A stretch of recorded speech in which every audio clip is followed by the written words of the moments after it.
Welcome, folks, to the first love discussion for Let Our Voices Echo.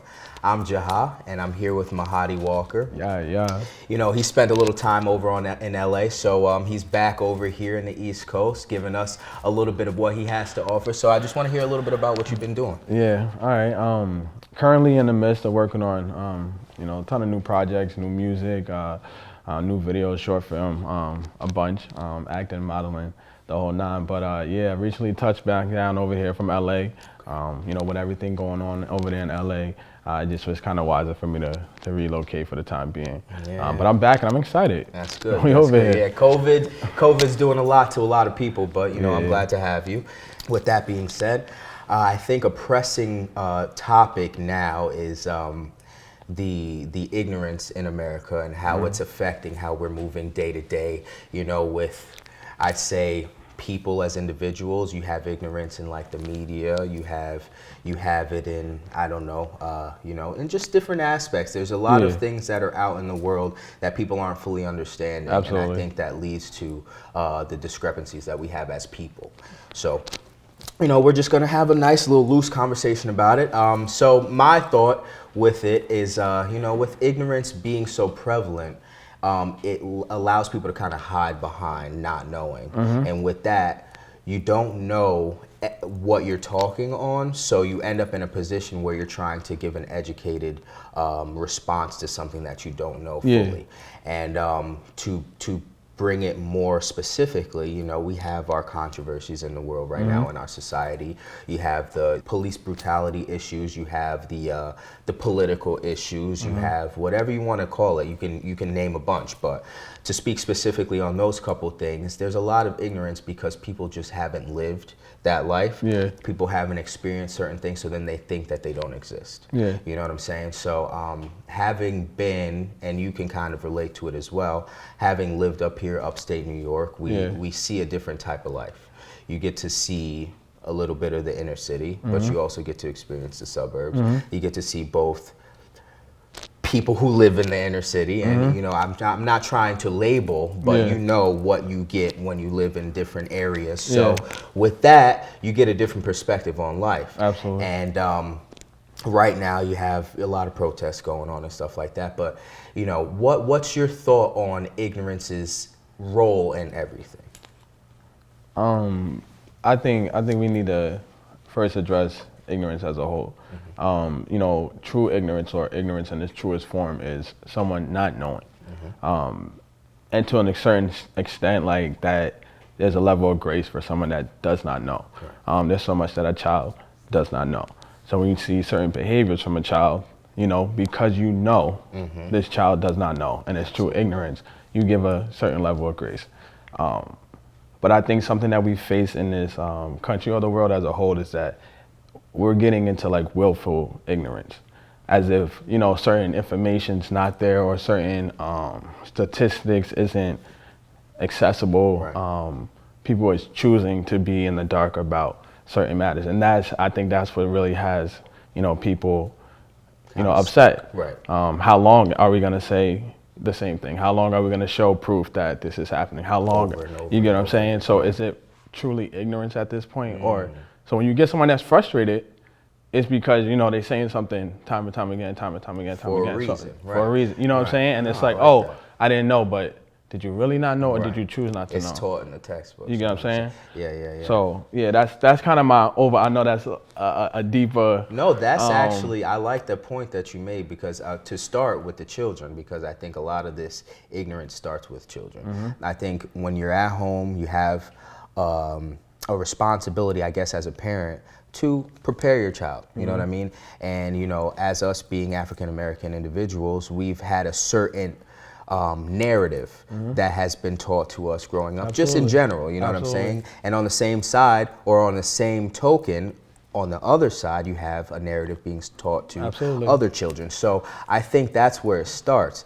You can very well choose to kind of instill fear in people. And I think, speaking personally, I was taught almost to have like a little sense of fear going out and being extremely cautious, knowing who I am as a person. But with that being said, you kind of provoke an idea that there's always people out to get you, which may be true, but to go out in the world and act this certain way, it's not necessarily ignorance, but maybe you're giving me too much to where I can't think for myself when I meet a certain individual. Absolutely. You know what I'm saying? But, and then to go back to your willful ignorance, I like that point, because people will claim that they don't know, it's not there, it doesn't exist, but like, for us to have a perpetual issue risen over and over and over again. I mean, I could say my parents, probably your parents, had this same kind of or a similar issue come up in their youth, and prior to that, their parents had an issue. You know what I'm saying? Not the same exact thing, but something's there. It's some of the same rhetoric. You know what I'm saying? It's some of the same issues. It's some, like,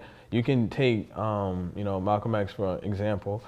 There's literally, he's saying exactly the same things that we're saying now. Right now. We're having the same issues, fighting for the same representation in certain areas. It's the same exact rhetoric. So I'm not, like you said, is it willful? Do you truly not know? And don't get me wrong, there is some people that live in lives and worlds. I'm fortunate and blessed that I've been able to experience a lot of different walks of life. Absolutely.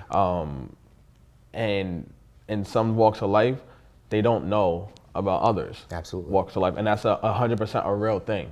That's their world. This is their bubble in which they exist in, and you know, outside that bubble, they're not really knowledgeable, and that's ignorance. And that's fine. That's yes, absolutely. You know, I can't give you a first-hand record of being in prison. Right. I've never been in prison. Right. You know, Exactly. so and that's just what it is. I can never tell you about prison life outside of what I've seen on TV, read, looked up, or heard from close friends and family. Or in you know? movies and stuff like that. Things like that. So like that's one of those things, like some people really truly don't know, and I get it. You never been to Cali before, all you know is what you see on TV. Exactly. You know, like things like that. So there's some true ignorance in the world. Absolutely. And then you have people who I think will hide behind that true ignorance because they know there are people out there that they might look like or act like that they can say, oh, well, I don't know. You know what I'm saying?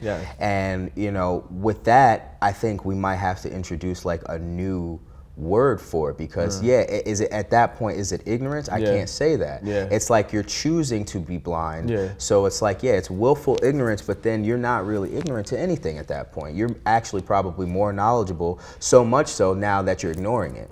So and I just wrote this post, but I forget the exact wording, but it was along the line, like, if you don't take accountability, you can't address it. If you can't address it, you can't correct it.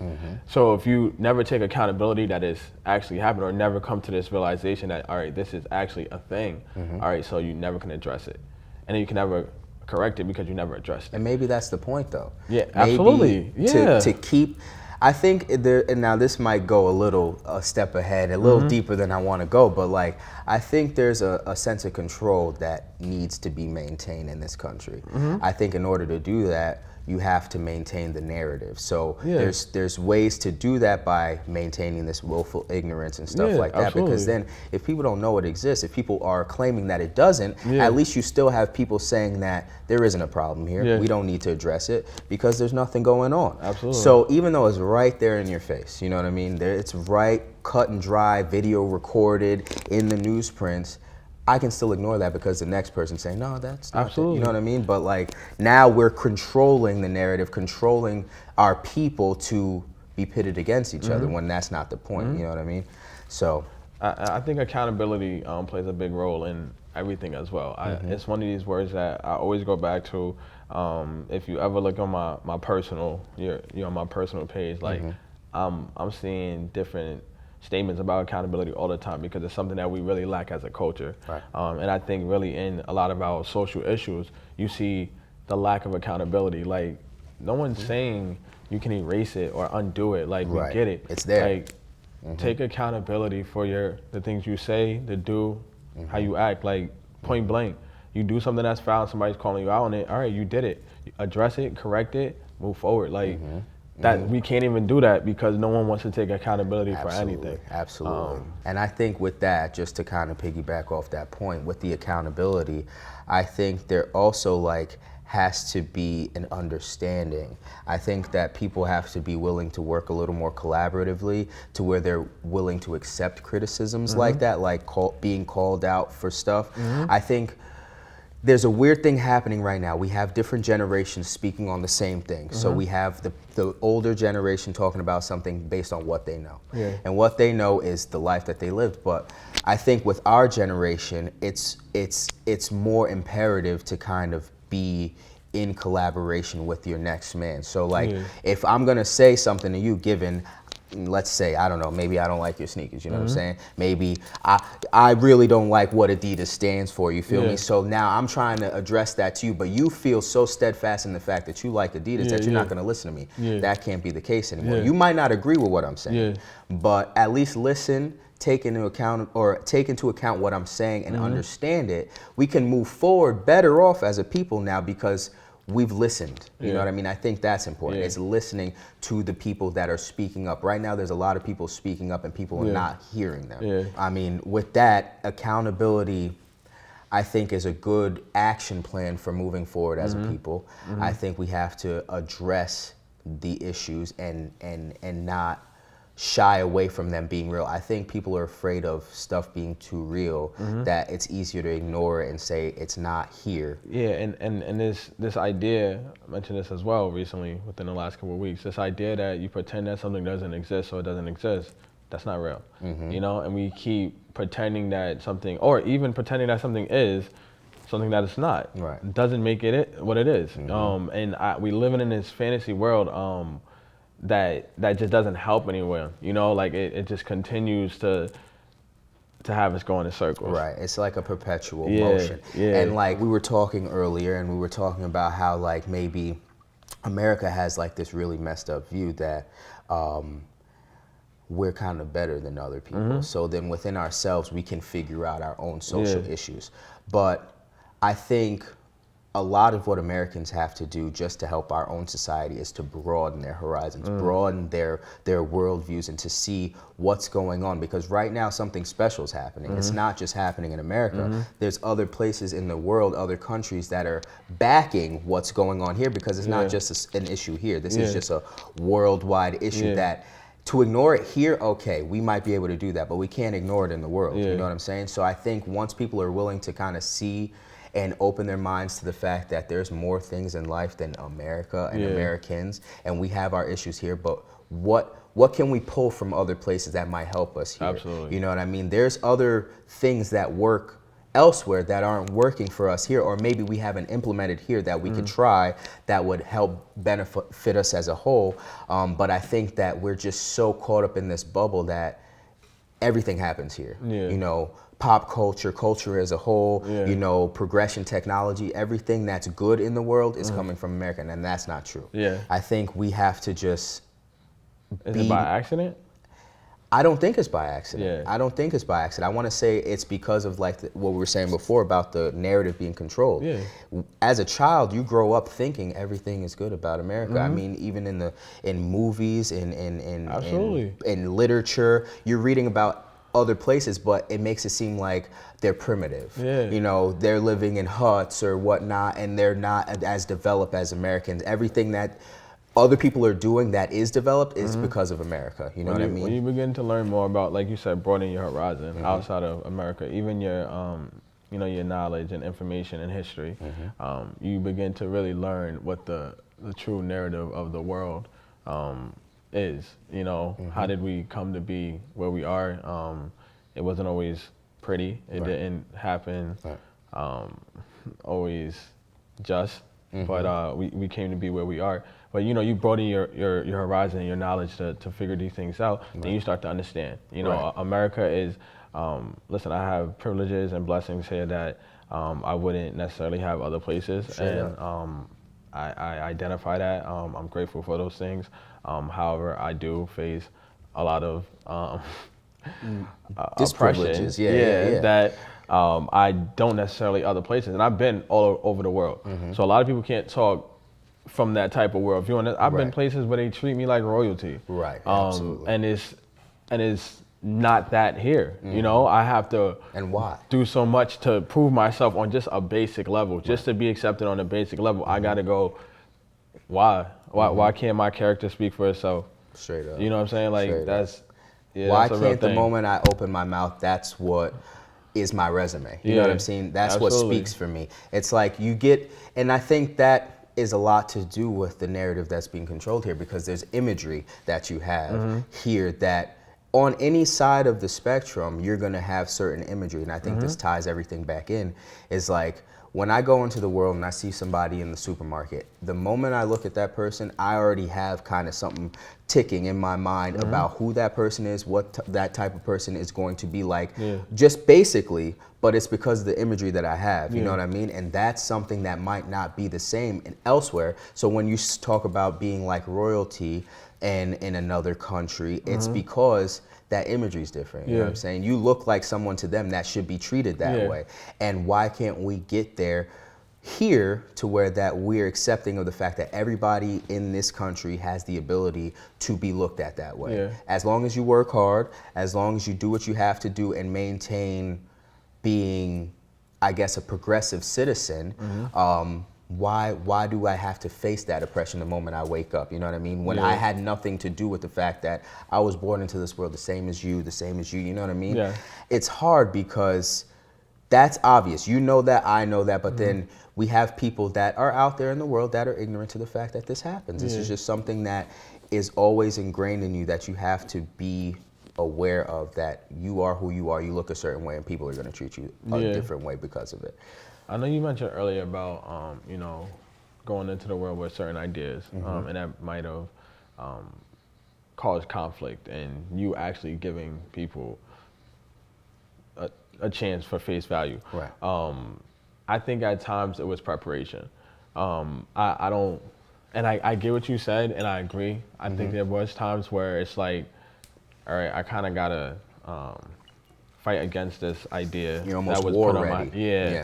my because this is what was instilled in me.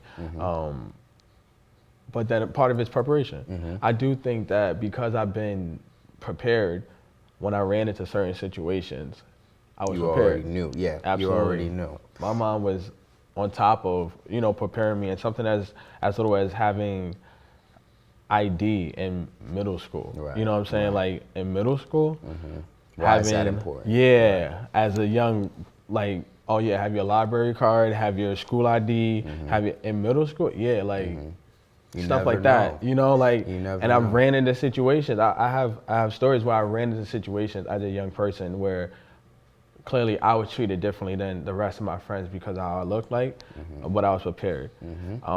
And for me, none of the rest of them was prepared, but I was prepared because of how I knew who I was. And you that's know? almost a sense of maturity at that point too, more so than like your peer. At a young age, you're prepared for But things. why should I? You know, like that stuff You're like right, that. It's like, you're right. why should You're growing up a little too fast. You're not able to enjoy the childhood that everybody else is enjoying, because you have to be prepared for things that not everybody else needs to be prepared for. Absolutely. And that, I think, that in itself will bring back this idea of ignorance, because as a child, you should almost be able to be ignorant. You shouldn't have that knowledge of things that are going to go bad to you. You should be able to enjoy the blissful part of the ignorance. pureness of thought, being just a that- child, you know what I mean? But you're right. There's periods of time where, you know, you're being prepared, but what that does to you is like it kind of it fortifies your mind. You know what I mean? You start to block off certain things because you're preparing yourself. And like, I'm gonna speak on my situation. Like, I grew up in New York City for like the early part of my life. And like, just to see how children moved in New York City, it's a completely different world than to move upstate. Because as did I. you know I what I'm lived in the saying? city Exactly. up until I was 10. Same thing. That- Same thing. So it's like when you do that, you see children that are moving through life as if they were adults, because that's just what you have to do. Not to say that they're trying to prepare for bad things to happen, but it's just the way of life. You know what I mean? But what you get taken away from you at that point is your childhood. You know, and that's why I'm fortunate enough to have had the experience of moving out of there, you know, being able to, you know, play in some grass and do some stuff like that, and, you know, have a life outside of, you know, I remember I was like maybe like 6, 7 years old hopping on public transportation at the time where like up here that's unheard of in certain places, just because that's what I had to do to get to school. But that took away from me being a child because I'm always worrying about, okay, this man might be, you know, out to get me, Yeah. or this person, you know, I just Absolutely. gotta, you know, Yeah. keep my head down, do what I gotta do, go home, and that's that. But Yeah. at least I was able to enjoy a little part of the childhood. But it's still, moving out of New York City where everyone looks like you to the suburbs where, you know, you're one of few, Yeah. it's like now it's a different type of preparation. Yeah. It's like, but Yeah, like, absolutely. why do I have to do that? I got I'm you. still the same kid that I was in New York City that I am up here. Why does the narrative change? I know. You feel me? But that is a good point. That is a good point. I didn't know that we both lived down And there. that's crazy because you have a similar outlook on things, Yeah. and I think that's why we're able to talk about this stuff Absolutely. and have the similar perspectives because you've seen a lot, Mm-hmm. and it might not be what I saw, but I can say the same thing. I've Yeah. seen a lot of things. But and just how you articulated yourself to break that down, it's like, oh yeah, I can touch base on a lot of those things. Being in the city, I know one thing. My mom made a point to put us in a school that was very far from where we lived, that had people that looked different, Yes. that had Yes. people that was from different, you know, backgrounds and things, and that was a whole nother type of eye opening before I moved up here. But it was Right. the first time you I already really had like a broadened yeah, horizon. just a little bit, but really moving up here, just like you were saying, like yes, I have friends from all over, Exactly. doing sports from all over. You see, just different things, and I think that's right. You got to be prepared in a whole different way at that point. Exactly. So like I grew up like a single child. I have siblings, but under my mother, I grew up a single child, and I lived in Harlem, and my school was all the way up Central Park. Okay. Where, you know, most of the people are white, they're wealthy. I'm going to like what's considered a performing arts school at that point. And my best friends growing up, I had a Muslim friend, and my two best friends that I like did sleepovers with were white. Yeah. And that wasn't weird to me, you know what I'm Yeah. saying? My best friends, Corey and Liam, and like that was normal to me. But what opened my eyes was I would come home, or I would talk about this in my neighborhood, and I would talk about my friends Corey and Liam, and it's like, oh, that's weird. Like it became weird at that Got point, you. but Yeah. to me, it was just me having my friends, you Yeah, know, the people absolutely. that I related to. But in that moment, I was introduced to this thing that I live with till this day, Yeah. where we're different, Yeah. and because we're different, we should think that we should be almost like not separated, but maybe I shouldn't firstly go for that friend as Yeah. opposed to the friend that looks like me or something Yeah. like that. But like that's what I was able to kind of break away from. It's like you have that perspective and that preparation, but what changes things is what you're able to do with that preparation. Absolutely. Like as an individual, you grow up, you are able to develop your own kind of mindset, but you also have those things instilled with you. So you have a choice at a point where you can stick with that stuff Yeah. and be almost angry at everything Absolutely. around you because you Absolutely. have all of this preparation. Or Absolutely. you can use that and say, oh, well, how can I, as a person who looks like how I look, Yeah. make this better for the next generation of people who look like me? You know what I'm saying? And I think this ties all into just addressing ignorance. Yeah. You know what I mean? And I think even within inside ourselves, being angry and retaliating with hate, if we don't address certain demons in our closet, it's not going to work as well. If we don't come back to this idea of love or this general consensus of genuine love, Yes. because if that was the heart of it right now, we wouldn't have a lot of wouldn't the be issues. yeah. Thank you. You're right, So. you're right. Even on our side, to come to that point Yeah. and not be resentful forever, and actually give forgiveness and things of that nature, like it goes. I'm not gonna say it goes both ways equally, but there is a part that we will play. Absolutely. Absolutely.